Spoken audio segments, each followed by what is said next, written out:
4 kilos de louanges. En 2017, je décide de devenir prof de bio et je lis un livre de bio, un vrai. 1600 pages, 4 kilos, à côté ma Bible est toute petite, mais il y a moins d'images aussi.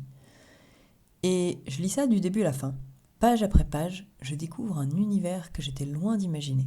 C'est encore mieux que Galadriel dans Le Seigneur des Anneaux, encore mieux que les dragons dans Game of Thrones, encore mieux que Felicity dans Arrow, c'est une geek alors ça me parle, encore mieux que la baguette magique de Dumbledore, et encore mieux que l'attaque fatale foudre de Pikachu. Carrément mieux. T'as des plantes qui fabriquent du sucre avec de l'air. Si, c'est la photosynthèse. Dans la catégorie super pouvoir, on est pas mal. T'as la cellule qui est délimitée par une membrane fluide. What ? En gros, si ta maison c'est une cellule, t'as les briques des murs qui se baladent selon l'humeur du moment. C'est n'importe quoi. Je juge pas la création, loin de moi cette idée. Mais bon, quand même, c'est chelou, non ? C'est tellement génial. Tu mets ça dans une série de science-fiction, ça paraît même pas crédible. Allez, juste un dernier.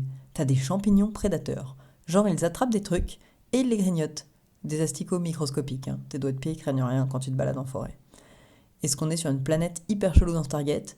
Nope, c'est juste la vraie vie. Alors à cette période, je me pose des grandes questions. Il y a un dieu ou une évolution ? Ou les deux ?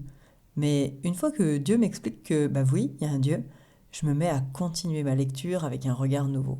Ce bouquin est énorme, avec des schémas tout partout pour bien comprendre les mots rigolos comme réticulum endoplasmique ou transduction, promis c'est pas une attaque de Pokémon, c'est comme une louange à Dieu, de 4 kilos.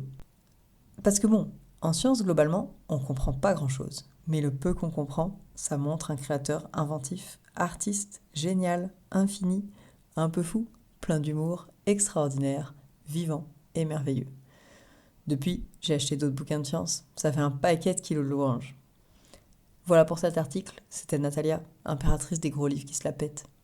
Et aussi, t'as la façon dont les molécules organiques s'autoplient comme une espèce de long collier dans lequel on aurait glissé quelques aimants qui obligent la structure à se ratatiner. C'est un terme scientifique. Et dans le muscle, t'as des molécules qui se marchent dessus pour gérer la contraction. Ah, et aussi t'as les rotifères. Bon ok, j'arrête.